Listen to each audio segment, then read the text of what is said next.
Hello students, welcome to Anuradha Ma'am's class. Today's chapter name is कर्तव्य बोध, जो O Henry के द्वारा लिखित है।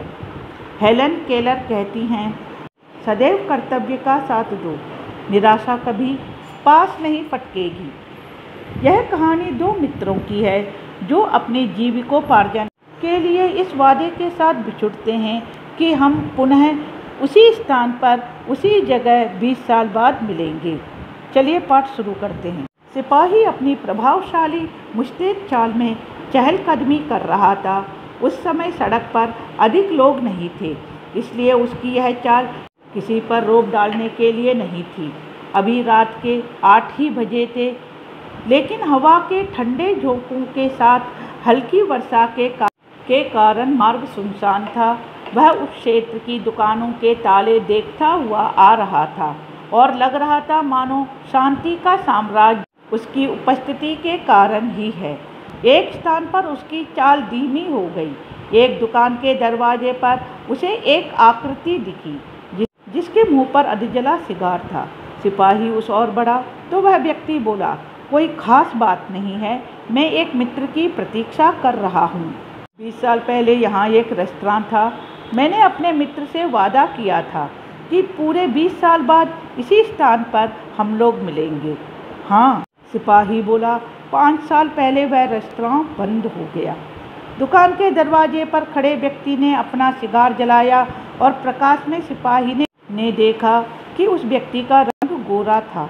चौकोर आकार के मुखड़े पर आकर्षक आंखें थीं और दाहिनी आंख के ऊपर चोट का निशान था। उसने गले में स्कार्फ पहन रखा था जिस पर हीरे जड़ा एक पिन लगा था।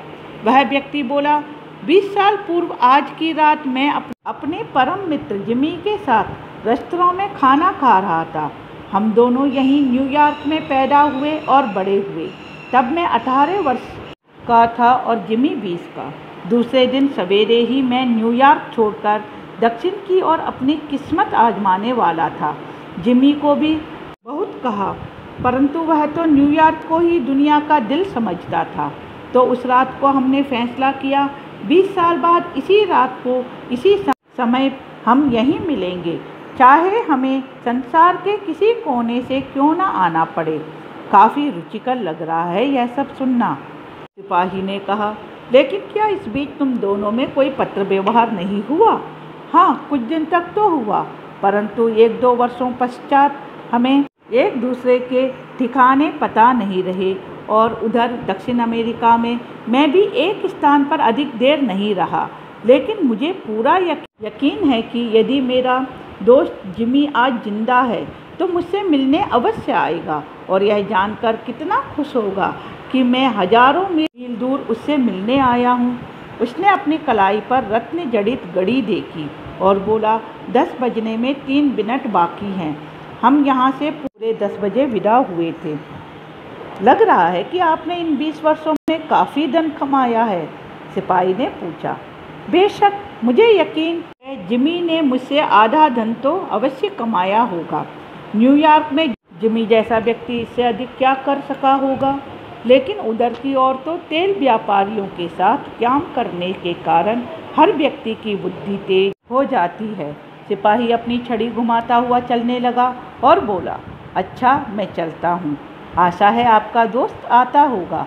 क्या आप रुकोगे इसके लिए? सोचता हूँ आधा घंटा तो और रुकना चाहिए। अगर वह जीवित है तो अवश्य आएगा। अच्छा, शुभ रात्रि। कहते हुए सिपाही आगे की दुकानों के ताले देखता हुआ चला गया। वर्षा कुछ तेज हो गई थी, हवा भी कुछ अधिक तीखी थी। इक्का दुक्का आने जाने वाले अपने ओवरकोटों के कॉलर ऊपर उठाकर तेजी से घरों की ओर लपकने लगे थे। वह व्यक्ति वहीं द्वार की आड़ में खड़ा 20 मिनट तक अपना सिगार पीता रहा। तब एक लंबा तगड़ा व्यक्ति कॉलर ऊपर उठाए उसकी ओर आया और आते ही पूछा, क्या तुम बॉब हो? द्वार पर खड़ा व्यक्ति उछल पड़ा, अरे तुम जिमी हो क्या? आगंतुक ने उसके दोनों हाथ थाम कर कहा, क्या किस्मत है, मुझे यकीन था कि तुम यहीं मिलोगे। 20 साल बहुत लंबा समय होता है। पुराना रेस्तरां तो समाप्त हो गया, वरना वहीं बैठकर खाना खाते। किस्मत ने कैसे कैसे खेल खिलाए और कैसे बीता तुम्हारा जीवन। बहुत बढ़िया, मुझे जीवन में सब कुछ मिला, लेकिन जिमी तुम बहुत बदल गए हो। लंबाई में भी 3-4 इंच बढ़ गए हो। बस 20 के बाद थोड़ा लंबा हो गया था। न्यूयॉर्क में तुम भी तो सफल रहे होंगे। खास नहीं, बस नगर की सेवाओं में मेरा भी कुछ योगदान रहा। चलो चलो किसी और जगह बैठकर गप मारते हैं। दोनों व्यक्ति बाह में बाह डाले गपशप करते हुए चलने लगे। जो व्यक्ति अपना भाग्य आजमाने न्यूयॉर्क छोड़कर गया था वह बढ़ चढ़कर अपनी सफलता का राग अलाप रहा था और दूसरा व्यक्ति उसकी बातों को सुन रहा था। चौराहे पर एक स्टोर के जगमगाते प्रकाश में दोनों पहुँचे तो दोनों ने एक दूसरे को देखा।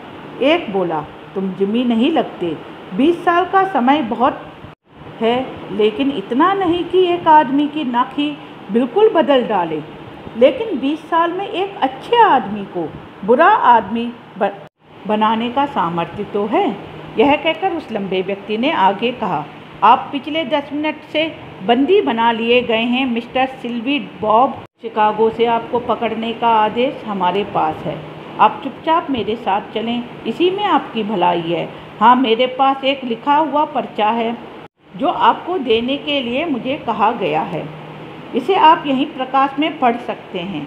पर्चे पर 2-4 पंक्तियाँ लिखी हुई थी और पर्चा समाप्त करने तक उसके हाथ कांप रहे थे। पर्चे में लिखा था, बॉब, मैं नियत समय पर उसी स्थान पर तुमसे मिलने आया था। जब तुमने अपना सिगार सुलगाया तो तुम्हारा चेहरा देखकर मुझे पता चल गया कि शिकागो से तुम्हें ही पकड़ने के लिए आदेश आए हुए हैं। इस कार्य को करने में मैंने स्वयं को असमर्थ पाया, अतः यहाँ थाने आकर किसी अन्य व्यक्ति को यह कार्य करने के लिए भेज रहा हूँ। बच्चों, इस प्रकार उस सिपाही ने मित्रता से बढ़कर अपने कर्तव्य को ही मुख्य माना और अपने कर्तव्य का ही पालन किया। इसीलिए इस पाठ का नाम कर्तव्य बोध रखा गया है। आशा करती हूँ आप लोगों को समझ में आ गया होगा। अगले वीडियो के साथ दोबारा मिलेंगे। धन्यवाद।